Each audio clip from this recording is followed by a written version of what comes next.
Welcome back to r/ProRevenge, where landlords and homeowner associations get absolutely destroyed.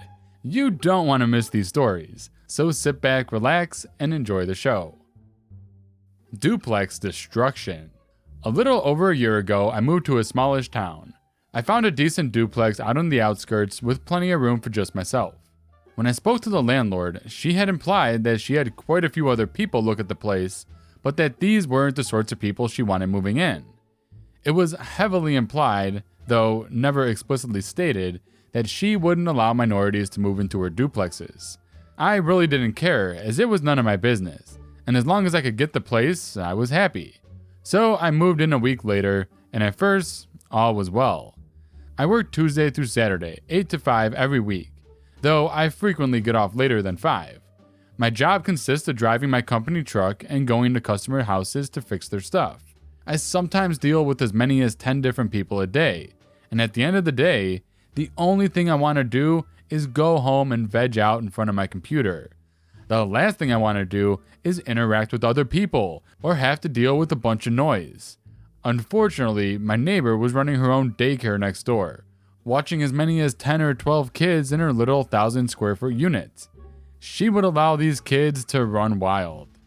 My typical Monday, which was one of my weekend days, would consist of waking up at about 7 a.m. to the sounds of kids banging on the walls and jumping on furniture, and hearing my neighbor scream at the top of her lungs. This would go on all day until about 7 p.m. with no respite. Now, I knew when I moved in that she ran her own small daycare, but I didn't think it would be a problem. After all, I used to watch kids as well, only I was good at it, and I made sure the kids I watched were well behaved. Naturally, I assumed that someone running their own daycare would have the skills to control the kids. This was not the case, and after a few weeks of this, I ended up losing my patience. I knocked on my neighbor's door and engaged her in small talk. I didn't want to immediately tell her to shut the hell up, so I made it seem like friendly chat. During the small talk, I realized that this lady was nuts. This was the first time we'd ever talked, and within just a few minutes, she was telling me that she had an STD. I quickly forgot her name, but I always referred to her by the nickname I gave her, which was Crotch Rat. Well, after a few minutes of conversation with Crotch Rat, I decided to broach the subject of excessive noise. I started out by asking her if I was noisy, and assuring her that if I ever became noisy, she could ask and I would quiet down. She assured me that she never heard a peep from me. She then asked me if she was noisy, to which I replied that there was an awful lot of noise during the day when she was watching kids. Now, I'm trying to keep things civil and friendly, but things start going off the rails. She apologizes and tells me that running a daycare is a noisy business. She explains that this is her only source of income and she has no choice in the matter. I ask her if she's able to keep the kids from banging on the walls at the very least, to which she replies that she's one person with 10 kids and she can't be everywhere at once. At this point, I realize that being Mr. Nice Guy isn't working. This filthy lady is going to keep making excuses and avoiding the issue rather than actually trying to do something about it. I suggest that she either hire on some help or take some lessons to learn to better deal with young children. She suggests that I move somewhere else, and that it was stupid to move in when I knew the next door unit was a daycare. Well, at this point, I'm just pissed. This lady does a crappy job of running a daycare and handling children, and she has the nerve to call me stupid? I decide to go to war. Before going back into my own unit, I make one more statement, which is actually a question. Do you have a license to run a daycare? Well, it turns out that Crotch Rot is good friends with the landlady, and at the beginning of the next month, when landlady comes to collect rent, she serves me an eviction notice, giving me 30 days to leave. Her explanation is that I'm causing tensions among the other tenants and being a troublemaker. Keep in mind, the only other tenant I've spoken to has been Crotch Rot. Well, neither of these chicks know who they're messing with. I'm the last person to just roll over and take it in the butt, especially when I feel that something unjust has been done. I do my research and learn about my state's childcare laws. I learned that there is a limit to how many children an unlicensed facility can care for, which is also based on how many caregivers there are. I also learned that there are certain requirements, such as state workers inspecting the facilities and doing background checks on the caregivers. All of that licensing information is public domain. So I do a search, and sure enough, my neighbor is unlicensed and illegally watching children. After that, I do some research on housing equality laws in my state. Turns out it's illegal for anyone, even a private owner, to discriminate against potential tenants on things like race, sex, religion, etc. First things first, I call up the Department of Child Protective Services and report my neighbor. I explain that she's unlicensed, she's clearly unable to handle the children she's watching, and that I frequently hear banging and yelling coming from her unit, which has me concerned for the safety and well-being of the children. A bit of a fib there, but I figured I should spice it up a bit. Well, much to my surprise, it only takes about an hour before 2 CPS agents and a couple of police are pulling up in front of the duplex. They force Crotch Rot to call each of the parents to come pick up their children, then explain to the parents that if something were to happen to their children, that they could be held liable for leaving their children with someone who isn't equipped to handle them. Crotch Rot ends up getting slapped with a hefty fine, and in order to appear in court. For the first time since I moved into that duplex, I was happy for the thin walls. I just sat there drinking a few beers and listening to all the chaos. It went on for hours. I slept like a baby that night. So, phase 1 of Operation Duplex Destruction was complete. Crotch Rot was ruined. I've destroyed her only source of income permanently, causing her financial distress in the form of a fine, and got her in trouble with the law. It was time to proceed to phase 2. Now, most of my stuff was packed and I'd found a new place to live a few miles down the street. A couple of weeks after moving to my new place, I invited a few coworkers over to have a few beers, though I had ulterior motives. It just so happens that I invited 2 black coworkers and a white coworker. After we'd had a couple of beers, I explained the real reason I wanted to get together. I'd been working on a plan to get back at some racist jerk of a landlady, and I was ready to put that plan into action. Fortunately, me being such a likable guy and on great terms with my coworkers, they were more than happy to go along. I went ahead and had one of my black coworkers call up the landlady and ask her about the for rent listing and set up a time to meet her and check the place out. I instructed my other black coworker to wait a couple of days and do the same, and instructed my white coworker to wait until the end of the week to do the same. A week and a half came and went. During that time, all 3 of my coworkers had met with the landlady to check out the unit. She told my 2 black coworkers that she'd already found another tenant and sent each of them on their way. But when my white coworker showed up later that week, she told him that she hadn't found anyone to rent yet, but that she'd had some unsavory characters show interest. Well, this was more than enough for me. I got in touch with my state's Commission on Human Relations Department.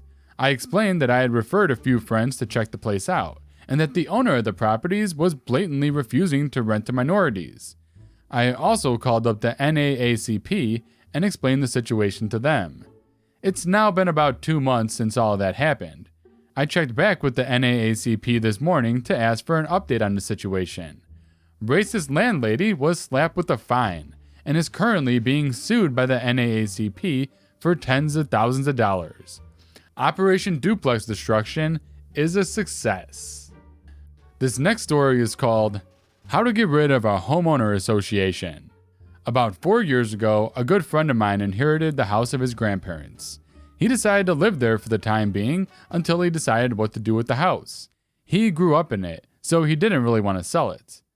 Not even a week after he moved in, he got a visit from the neighborhood committee. They said they're the 3 board members of the HOA, and they're here so he can sign his membership papers. They were extremely nosy and rude. For example, one tried to get into the garage without so much as asking. When he stopped him and asked him where he wanted to go, he had the audacity to say, "I need to check your garage to see if everything in there is in order. I have the right to do this bi-weekly, and denying me access is an offense that will cost a fine." My friend then had enough of their audacity and kicked them out of the house. While doing so, one of the members shoved some papers into his face and told him that he needed to sign them right now. He has already lived there for a week already, and these papers had to be signed before moving in. But the problem was, he had already lived there for a week already, and these papers had to be signed before moving in. He has already lived there for a week already, and these papers had to be signed before moving in. But the problem was, he had already lived there for a week already, and these papers had to be signed before moving in. Once they were gone, he took a look at the papers. They were ridiculous and gave the homeowner association rights that were simply unreal. They had, for example, a right to visit your home bi-weekly and check things like that you do not use the garage for storage, don't have gasoline in containers in your garage. You had to mow your lawn every week, snow had to be shoveled every 2 hours when it snowed, starting at 5 o'clock in the morning, you could not park more than one car on your grounds, except inside the garage, and a ton of other BS. A few days later, they came back and asked why he didn't sign the papers yet. They also wanted to check the garage again. This time, he didn't even let them in, and told them he would never become a member of their stupid club. To them, that meant war. Within a week, they had sent him fines north of $1,000, several of which were for denying them access to his home, each worth $250. My friend simply did not take them serious and used their stupid letters to help fire his grill. Then came the day where they went extremely too far. He came back home and one of the board members had broken into his garage, stood in it and was writing things down on his notepad. But that was not even the worst part. He had 2 wonderful oak trees in the front of the house. They had been planted by his great-grandparents when they were newlyweds and moved into the house. The HOA was in the process of taking them down. They had called a professional crew for this. One was already so damaged. Basically, all the twigs were already down. It was just a stump that was left. And the other one they had just started with. He lost it. He told the crew to stop right the hell now and explained to them that he was the owner and what they did was highly illegal. They had no idea, since the board member claimed that these trees were in violation of the rules, since supposedly too many leaves went into the neighbor's garden. He told them that was no legal reason to cut them down, but the board member claimed that he had given his okay, because the trees were in violation of the rules of the HOA. He looked it up later. They actually had a bylaw that if a garden produces more than one 40-liter sack of leaves within 2 weeks, the garden owner needs to take down the offending trees within 2 weeks. He told them that he would overlook them trespassing if they would be witnesses in court for him. Then he called the cops and the board members for trespassing and breaking and entering. They actually had used bolt cutters to get into the garage. He always had it closed with a big bike lock when they had tried to get in twice before. The process must have been glorious. Not only did they have to repay him for the lock in the tree, which was worth a crapload of money, north of $50,000 if I remember right, plus damages for the second tree. He had a professional tree person look after it so all the damage healed properly, which alone cost over $1,000. But these idiots actually thought the trial would have been unfair, and tried to fight it, which probably cost them an additional $10,000 to $15,000 in lawyer and court costs. All in all, this trial must have cost them over $120,000. Then, he went to yet another civil court and sued them for emotional damage. He told them how much these trees meant to him, since his great-grandparents had planted them with seeds from the home country. He really laid it on as thick as he could. Plus, he felt threatened by the HOA and can hardly sleep because he always fears that they're going to try to get into his house. The court actually bought it and gave him $500,000 plus the cost of a state-of-the-art alarm system so he can feel safe again in his home. So put it all together and he cost the HOA nearly $750,000. They had to file for bankruptcy and get a person to check the books so my friend would get his money. The best is for last. The mediator found out that these 3 pricks had been defrauding the HOA for well over 10 years and were giving out as many fines as they possibly could so they could use it to bolster their income. All 3 had to sell their houses so they could pay out my friend. Now, he's one of the most favorite people living there, and he consistently gets invited over for grilling and whatnot. You see, most people never wanted the HOA in the first place, but the board members practically forced them to sign the contract, saying that it would not be optional, and if they did not sign before moving in, it would be a $500 fine. Only 6 of the 50 members actually wanted this HOA, and people think that they got part of the action, like rewards for spying on their neighbors for finding violations. Alright guys, that brings us to the end of today's video. Let me know which story was your favorite in the comment section below.